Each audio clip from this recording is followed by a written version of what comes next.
Now, while Hurricane Irma is wreaking havoc in Florida in the U.S., earlier it swept over the northeast coast of Cuba. The island's capital and surrounding areas suffered heavy rains and flooding, but amazingly, no deaths have been reported so far. CGTN's Michael Voss is in Havana with more. Hurricane Irma may have moved on to Florida, but it hasn't left Cuba behind. Here in Havana, conditions deteriorated overnight, and by Sunday morning, the capital was being pounded by 7 to 9 meter waves. The seawater has penetrated several blocks from the coast, leaving entire neighborhoods underwater, while the whole city has been without electricity for the past 24 hours. It's been a huge catastrophe. My home and my business, everything is ruined. I'm a self-employed carpenter. I tried to raise things, but the water came too high and too fast. Everything is wet. This is terrible. Our homes, our furniture. Now we must wait until the water comes down to recover what's been flooded and put them out to dry. The police have closed the seafront boulevard, the Malecon, but some young people who can't remember previous hurricanes are risking their lives playing in the water, unaware of how dangerous it can be. The winds have finally started to ease and people are coming out onto the streets to assess the damage and try and unblock the drains. But waves are still pounding the seafront and it could take some time before the floods recede. Hurricane Irma is the most powerful storm to hit Cuba since the 1930s.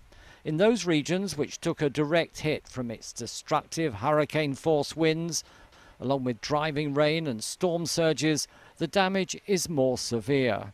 3 of the central northern provinces, Villa Clara, Ciego de Avila and Camagüey, have all suffered widespread structural damage to homes and businesses, with winds uprooting trees and knocking out power lines.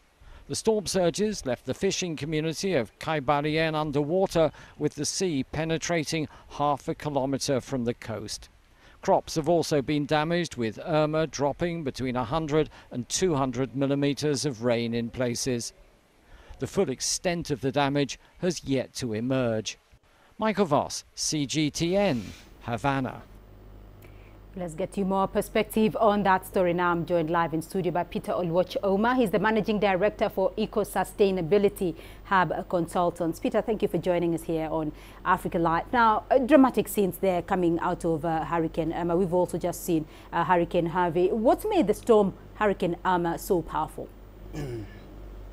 Okay, probably we need to understand the perspectives in which the hurricanes are formed.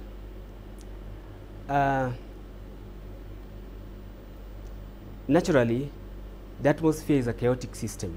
There are oscillations, natural oscillations, all over the world. So you find that when we have, before hurricanes are formed, there's 2 important ingredients that are very important. We need to have warm sea surface temperature. I mean, the surface temperatures must be warm, and we need to have a wind. And for the purposes of the tropical cyclones in that. But we are seeing, though, that Hurricane Irma is causing so much devastation. The wind process is up to 170 kilometers per hour. What is making it, what is propelling it, what is making it so angry in layman's terms? Well, let me say it in a technical summary. The earth, or rather the sea, or rather the sun drives the energy, is the source of energy that drives all the process on the surface of the earth. And if you heat water, for instance, it evaporates because it uses that energy that have been supplied by the heat to evaporate. Now, when the sea surface temperature is warm, the water evaporates. Now, as the water rises, it condenses. Now, you'll find that for the hurricane that occurs in the Atlantic Oceans, there is a depth in which the sea must be warm. So maybe a depth of 50 meters below, and also the surface temperatures, something like the warms around between 0.5 degrees to 1.8. So we are still going to see a lot of intensity in the hurricanes here, are we? We are going to see the intensity of hurricanes, definitely. All right. Yes. Peter, we'll leave it there for the moment, but thank you.